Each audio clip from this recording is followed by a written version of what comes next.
Pernah nggak sih kamu merasa deg-degan atau bahkan kalah sebelum mulai saat mau minta kenaikan gaji? Atau waktu mau nawar harga barang di toko online, tapi ujung-ujungnya malah kamu yang ngikutin harga penjual? Atau mungkin dalam percakapan sehari-hari dengan pasangan atau teman, kamu sering merasa, ah ya udahlah ngalah aja biar cepat selesai. Kita hidup di dunia yang setiap detiknya adalah negosiasi. Dari memutuskan mau makan di mana sama teman-teman, sampai menutup deal jutaan dolar. Tapi anehnya, banyak dari kita yang merasa negosiasi itu adalah sesuatu yang rumit, menakutkan, dan cuma buat orang-orang pintar yang pakai jas mahal di ruang rapat. Kita merasa negosiasi itu seperti medan perang, harus ada yang menang dan ada yang kalah. Kalau kamu ngerasakan hal itu, tenang, kamu nggak sendirian, dan video ini akan mengubah cara pandangmu selamanya.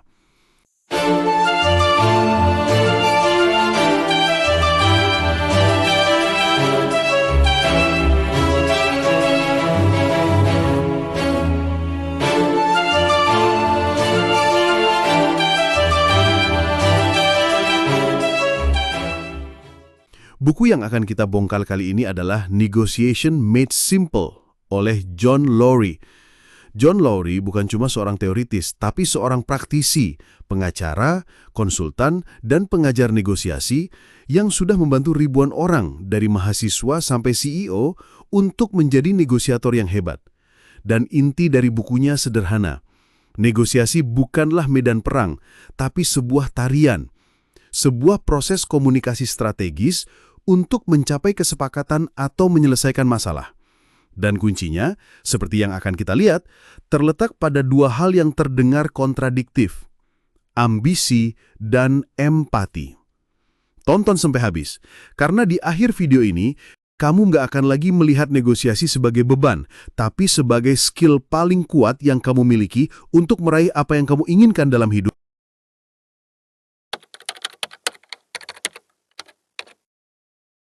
Bab 1, kamu adalah seorang negosiator. Membongkar mitos tentang negosiasi. Saat mendengar kata negosiasi, apa yang muncul di kepala kamu? Mungkin gambarannya adalah adegan film di mana agen FBI bernegosiasi dengan penjahat, atau pengacara yang berdebat sengit di pengadilan. John Lowry mengajak kita untuk membuang jauh-jauh gambaran itu. Coba pikirkan ini. Tadi malam, mungkin kamu bernegosiasi dengan anakmu yang nggak mau tidur. Tadi pagi, kamu bernegosiasi dengan dirimu sendiri, antara menekan tombol snooze atau langsung bangun. Setiap kali kamu mencoba meyakinkan kolega tentang sebuah ide, mengatur jadwal rapat, atau bahkan memutuskan film apa yang akan ditonton di Netflix, kamu sedang bernegosiasi. Masalah terbesarnya adalah kita seringkali tidak sadar kalau kita sedang bernegosiasi. Dan ini berbahaya. Lowry menceritakan sebuah kisah nyata tentang krisis misil Kuba. Dunia berada di ambang perang nuklir karena beberapa pemimpin militer tidak menyadari bahwa pergerakan kapal-kapal mereka di laut bukanlah persiapan perang, melainkan cara Presiden Kennedy dan pemimpin Soviet saling berbicara. Sebuah negosiasi tingkat tinggi tanpa kata-kata. Mereka tidak sadar sedang menari dan hampir saja menginjak kaki yang salah. Ketika kita gagal melihat diri kita sebagai negosiator, kita cenderung asal-asalan. Kita menyerah saat seharusnya mencari alternatif. Kita ngotot saat seharusnya bekerja sama. Kita kehilangan banyak peluang emas hanya karena kita tidak memakai kacamata yang tepat. Maka, langkah pertama yang paling fundamental adalah mengubah identitasmu. Lowry menyarankan sebuah latihan sederhana. Ambil kartu namamu, coret jabatanmu, dan tulis negosiator profesional. Kenapa? Karena kesuksesanmu dalam karir, hubungan, dan keuangan tidak ditentukan oleh jabatanmu, tapi seberapa baik kamu menegosiasikan jalanmu dalam hidup. Ini bukan soal menjadi orang yang manipulatif atau licik. Ini soal menjadi orang yang sadar, strategis, dan mampu membangun jembatan, bukan tembok. Seperti kisah tukang kayu dalam pembuka buku ini.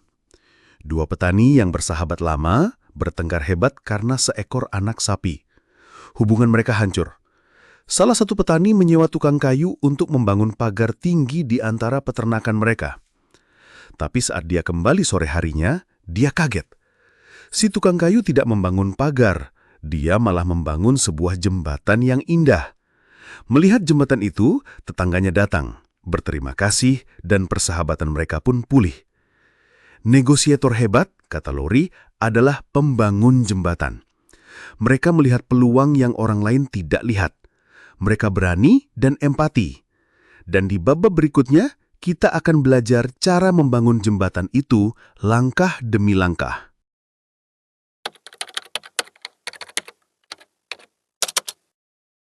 Bab 2. Dua wajah negosiasi. Kapan menjadi sang kekasih, kapan menjadi sang pejuang. Oke, sekarang kita sudah sadar bahwa kita semua adalah negosiator. Pertanyaan berikutnya, jadi negosiator seperti apa kita seharusnya? Bayangkan skenario ini, yang diambil dari buku Lowry. Kamu mau menjual rumahmu. Kamu sudah menentukan harga yang wajar, katakanlah 600 juta. Tiba-tiba, tetanggamu, sepasang pensiunan yang sangat ingin tetap tinggal di lingkungan itu karena dekat dengan cucu mereka, datang dan bilang, "Rumah Anda sempurna buat kami. Kami rela melakukan apa saja untuk bisa tinggal di sini." Apa yang kamu lakukan? Di kepalamu ada dua suara yang saling berperang. Suara si pejuang, kompetitif. Wah, kesempatan. Mereka bilang apa saja. Naikkan harganya jadi 700 juta. Ini bisnis, bukan amal. Suara si kekasih, kooperatif. Mereka tetangga lama, kasihan. Kasih saja harga 600 juta atau mungkin 575 juta karena hemat biaya agen. Yang penting cepat laku dan hubungan baik terjaga. Inilah yang disebut dilema negosiator. Seberapa kompetitif atau seberapa kooperatif kita seharusnya. Lowry menyederhanakannya menjadi dua pendekatan utama, yaitu pendekatan pejuang, fighter, dan pendekatan kekasih, lover. Pendekatan pertama, pejuang melihat negosiasi sebagai kue yang porsinya terbatas atau fixed pie. Apa yang kamu dapat berarti aku kehilangan. Tujuannya adalah mengklaim nilai sebanyak mungkin untuk diri sendiri. Pendekatan kedua, kekasih melihat negosiasi sebagai kesempatan untuk membuat kue yang lebih besar bersama-sama. Tujuannya adalah menciptakan nilai yang menguntungkan semua pihak. Kesalahan terbesar orang adalah berpikir mereka harus memilih salah satu. Negosiator yang hebat tahu cara menari di antara keduanya. Mereka tahu kapan harus menjadi pejuang dan kapan harus menjadi kekasih. Jadi, bagaimana cara menentukannya? Lowry memberikan kerangka yang sangat praktis berdasarkan dua sumbu. Pertama, seberapa penting masalahnya atau value of issue. Semakin penting hasilnya buat kamu, misalnya menyangkut uang besar, prinsip atau keadilan, semakin kamu harus bergerak ke arah kompetitif. Kedua, seberapa penting hubungannya atau value of relationship. Semakin penting hubungan jangka panjang dengan pihak lain, misalnya pasangan, klien utama, keluarga, semakin kamu harus bergerak ke arah kooperatif. Mari kita lihat contoh cepatnya. Menghindari. Isu tidak penting, hubungan tidak penting. Contoh, tetangga yang tidak kamu kenal mengajakmu demo ke kantor lurah soal polisi tidur. Strategi terbaik, hindari, hemat energi. Mengakomodasi, isu tidak penting, hubungan sangat penting. Contoh, anak teman kantormu datang menjual kue untuk dana sekolah. Kamu nggak butuh kuenya, tapi kamu butuh hubungan baik dengan temanmu. Strateginya apa? Beli kuenya. Bersaing, isu sangat penting, hubungan tidak penting. Contoh, ada orang asing mengancam keselamatan keluargamu. Kamu akan bersaing sekuat tenaga untuk melindungi mereka. Kompromi dan kolaborasi saat isu dan hubungan sama-sama penting. Disinilah tarian yang sesungguhnya dimulai, di mana kamu harus memberi dan menerima atau bahkan menciptakan solusi baru bersama-sama. Poin kuncinya adalah, jangan bertindak berdasarkan perasaan nyamanmu saja. Bertindaklah berdasarkan strategi. Pikirkan dua sumbu ini sebelum setiap negosiasi penting dan kamu akan jauh lebih siap.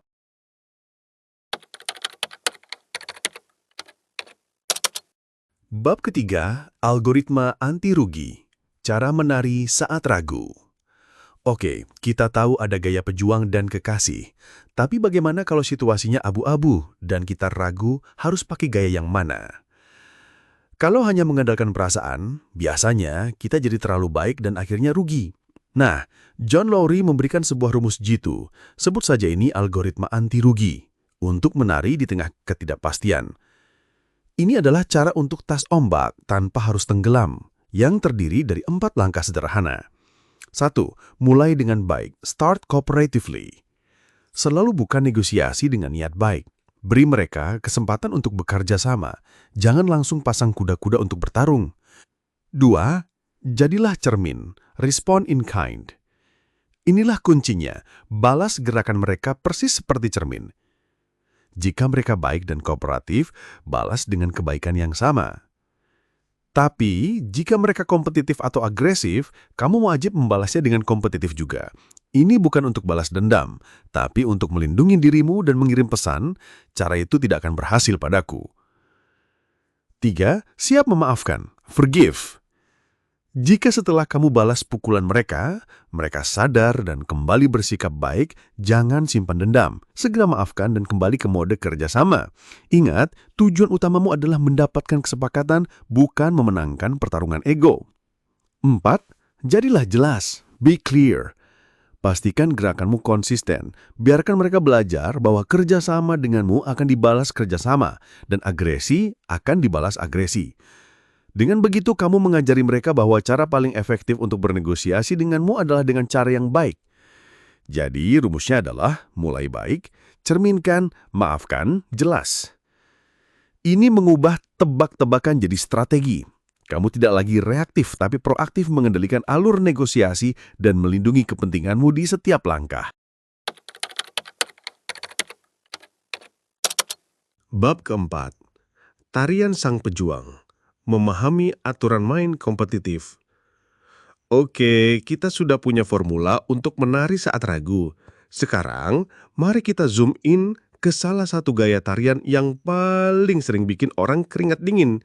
Gaya Sang Pejuang atau negosiasi kompetitif. Ini adalah momen di mana kamu mau beli mobil, nawar rumah, atau negosiasi gaji. Momen di mana isu lebih penting daripada hubungan. Banyak yang benci proses ini karena rasanya seperti tarik tambang yang melelahkan. Tapi, John Lowry membuka rahasia besarnya. Proses yang terlihat kacau ini sebenarnya punya pola yang sangat bisa ditebak. Coba kita pakai contoh paling klasik, membeli mobil di dealer. Kamu masuk, disambut sales yang super ramah yang bertanya soal kerjaan dan keluargamu.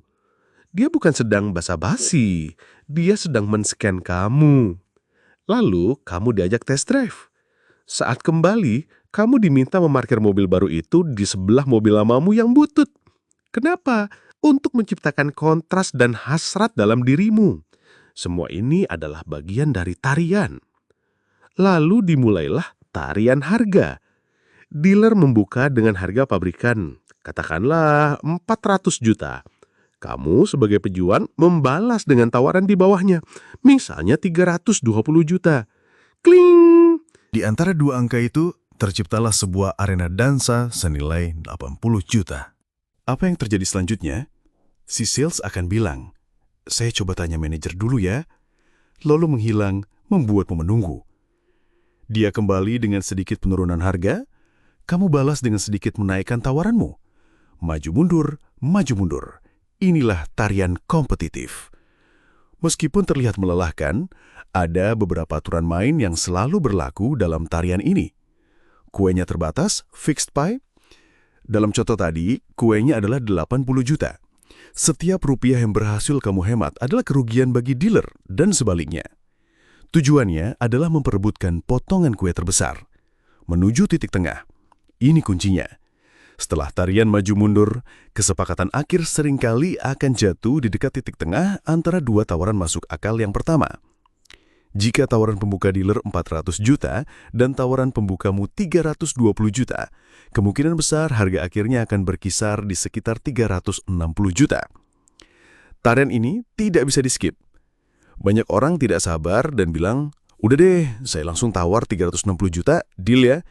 Ini adalah kesalahan fatal. Kenapa? Karena dealer akan menganggap 360 juta itu sebagai titik awalmu yang baru, bukan titik akhir. Arena dansanya jadi menyempit dan kamu akan berakhir membayar lebih mahal. Ingat kata Lowry, jawaban yang benar di waktu yang salah adalah jawaban yang salah.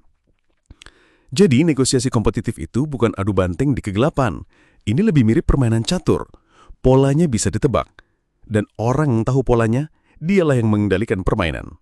Kuncinya bukan menghindari tarian ini, tapi mempelajarinya sampai kamu bisa memimpin setiap langkahnya.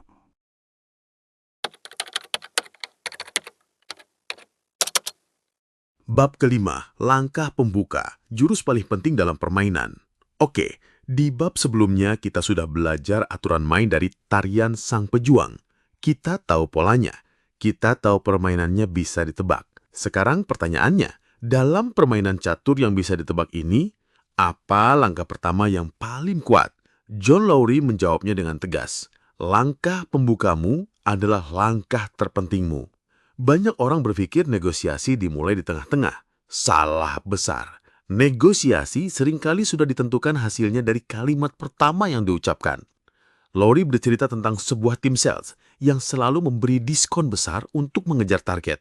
Akibatnya, keuntungan perusahaan tipis. Sang manajer yang sudah dilatih oleh Lowry melakukan eksperimen gila. Dia memerintahkan timnya untuk menaikkan harga di setiap proposal sebesar 10%. Timnya panik. Mereka pikir tidak akan ada yang mau beli. Hasilnya, 4 bulan kemudian, keuntungan perusahaan justru naik 3% tanpa mengurangi volume penjualan. Mereka tidak mengubah produknya. Mereka hanya mengubah langkah pembukanya. Kenapa bisa begitu? Karena satu konsep psikologis yang sangat kuat bernama jangkar atau anchoring. Angka pertama yang dilempar ke meja perundingan akan menjadi sebuah jangkar yang secara tidak sadar menarik semua tawaran lain untuk mendekat ke arahnya. Pernah lihat menu restoran yang menjual hotdog seharga 1 juta rupiah? Mereka tidak berharap hotdog itu laku keras. Jangkar 1 juta itu berfungsi untuk membuat burger seharga 200 ribu di bawahnya terasa murah dan masuk akal. Itulah kekuatan jangka. Sayangnya, banyak dari kita melakukan kesalahan fatal saat melempar jangkar. Ini dua yang paling sering terjadi. Kesalahan 1, takut melempar jangkar pertama. Karena tidak nyaman atau takut dianggap agresif, kita menunggu pihak lain memberi penawaran lebih dulu. Saat kita melakukan ini, kita menyerahkan kekuatan jangkar sepenuhnya ke tangan mereka. Kita membiarkan mereka yang mengatur panggung dansanya. Kesalahan kedua, membalas tawaran gak masuk akal dengan tawaran masuk akal. Ini adalah jebakan paling berbahaya. Bayangkan kamu mau membeli sesuatu. Penjual membuka harga di angka 10 juta, padahal kamu tahu harga wajarnya hanya 5 juta. Karena ingin masuk akal, kamu langsung menawar 5 juta. Apa yang terjadi? Titik tengah negosiasi langsung bergeser ke 7,5 juta. Kamu sudah kalah bahkan sebelum tarian dimulai, karena jangkar pertama penjual menarik tawaran wajarmu ke level yang lebih tinggi. Lalu bagaimana cara melakukan langkah pembuka yang benar? Kisah penutup di bab ini sangat sempurna untuk menjelaskannya. Seorang gadis remaja 15 tahun bernama Courtney ingin pergi ke pesta dansa. Orang tuanya berdiskusi dan sepakat. Jam malamnya adalah jam 12 malam, tidak bisa ditawar. Lalu Courtney datang, dan dia yang melakukan langkah pembuka. Dia tidak bertanya, boleh pulang jam berapa? Dia langsung memaparkan rencananya. Setelah pesta dansa selesai jam 11 malam, dia akan pergi ke api unggun di rumah teman, lalu nonton film di rumah teman yang lain, lalu ke pantai melihat matahari terbit dan ditutup dengan sarapan waffle. Dia bilang, aku akan pulang jam 9 pagi besok. Orang tuanya shock. Ibunya dalam keadaan marah langsung membalas.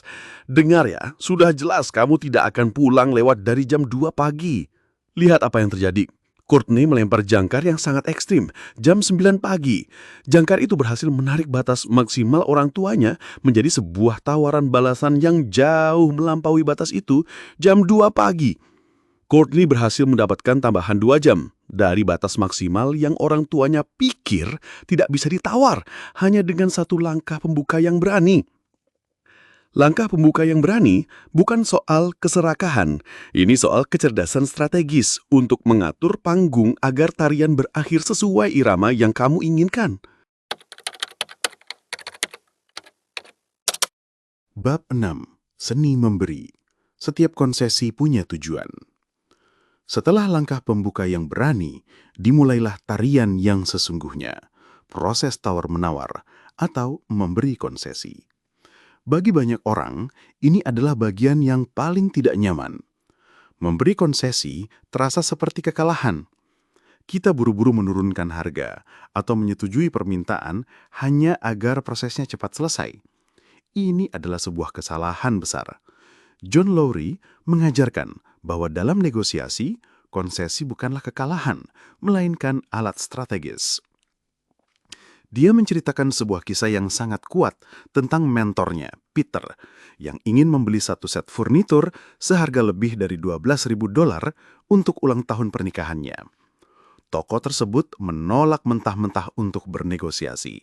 Bahkan, saat Peter sudah setuju membeli dengan harga penuh, toko itu menolak memberikan spidol perbaikan seharga $15 secara gratis. Apa hasilnya? Meskipun mereka mendapatkan furnitur impian, Peter dan istrinya merasa seperti dirampok. Mereka puas dengan produknya, tapi sangat tidak puas dengan prosesnya, sehingga mereka bersumpah tidak akan pernah kembali ke toko itu lagi. Toko itu memenangkan harga, tapi kehilangan pelanggan selamanya. Pelajaran terbesarnya, manusia butuh merasa menang. Mereka butuh mendapatkan konsesi, sekecil apapun, untuk merasa puas secara psikologis. Jadi, bagaimana cara memberi konsesi secara cerdas? 1. Siapkan ruang untuk memberi. Ingat langkah pembuka yang ambisius di bab sebelumnya? Itu bukan untuk keserakahan. Itu bertujuan untuk memberimu ruang gerak untuk bisa memberi konsesi nanti tanpa mengorbankan target utamamu. Kamu tidak bisa memberi sesuatu yang tidak kamu miliki. 2. Buat setiap pemberian terasa berharga. Saat kamu memberi konsesi, jangan berikan dengan mudah. Buat pihak lain merasa bahwa apa yang kamu berikan itu sulit dan butuh pengorbanan dari sisimu. Tunjukkan keraguan, ambil waktu untuk berpikir. Semakin sulit mereka mendapatkan konsesi darimu, semakin mereka akan menghargai dan semakin mereka akan merasa menang. 3. Kekuatan ajaib dari kata tidak. Ini mungkin terdengar aneh, tapi terkadang pihak lain butuh mendengar kata tidak darimu. John bercerita saat dia memberi mobil. Dia terus meminta tambahan, diskon, harga tukar tambah yang tinggi, sampai akhirnya dia meminta lampu kabut gratis. Disitulah sang manajer akhirnya berkata, "Tidak bisa, ini penawaran terakhir saya." Justru di momen itulah, Lowry merasa puas dan siap untuk deal. Kenapa? Karena kata tidak adalah sinyal bahwa dia telah mencapai penawaran terbaik yang mungkin didapat. 4. Jurus pamungkas dari jika. Apa yang kamu lakukan saat negosiasi macet di satu titik? Misalnya harga? Gunakan kata jika. Jangan hanya memberi diskon, hubungkan konsesimu dengan sesuatu yang lain. Contohnya, jika Anda bisa membayar lebih cepat, maka saya bisa memberikan harga ini. Atau, jika Anda mau menandatangani kontrak untuk 2 tahun, maka saya bisa menambahkan fitur bonus ini. Ini mengubah tarik tambang menjadi pemecahan masalah yang kreatif. Pada akhirnya, konsesi adalah bahasa dalam tarian negosiasi. Jangan berikan secara cuma-cuma. Gunakan setiap konsesi untuk membentuk kesepakatan, memuaskan kebutuhan psikologis lawan bicaramu, dan membimbing tarian menuju akhir yang indah bagi kedua belah pihak.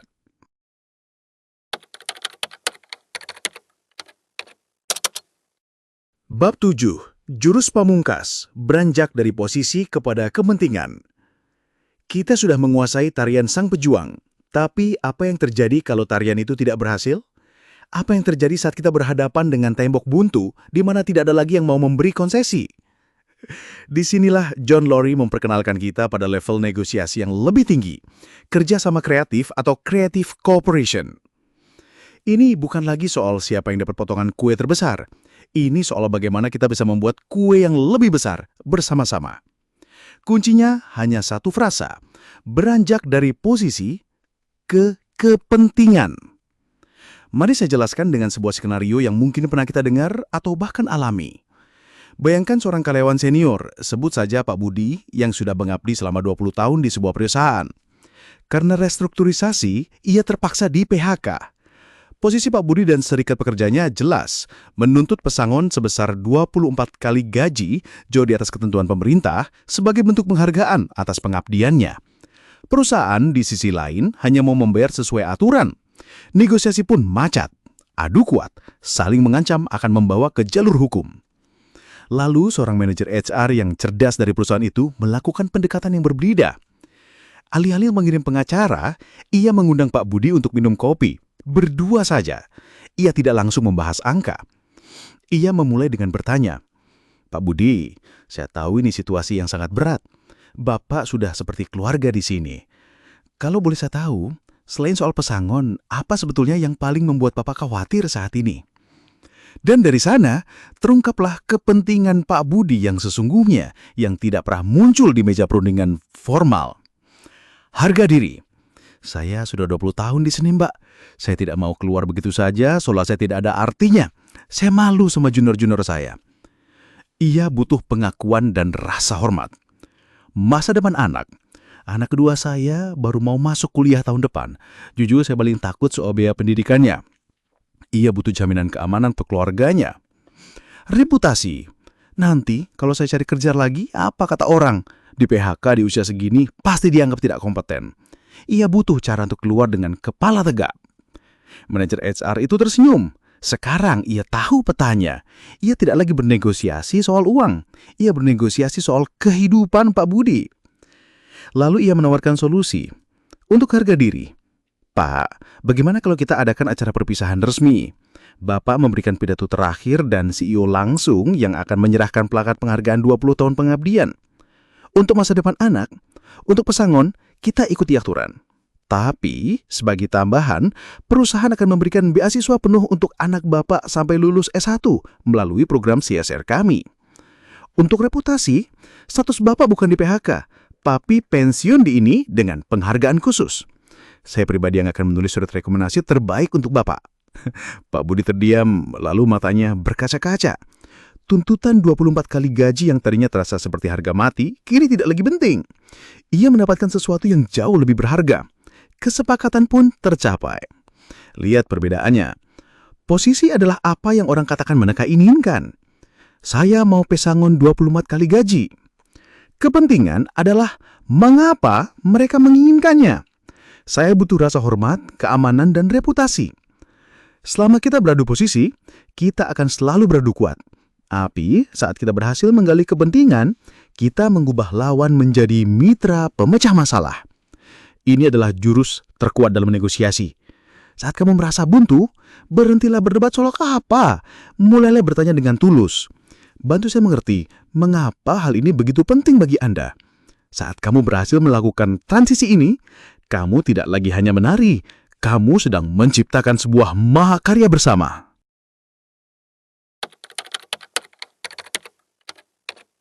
Kesimpulan, dua kata yang mengubah segalanya. Kita sudah melakukan perjalanan yang luar biasa. Kita mulai dari mengubah cara pandang kita, bahwa kita semua adalah negosiator. Kita belajar tentang dua sisi negosiasi, sang pejuang yang ambisius dan sang kekasih yang empatik.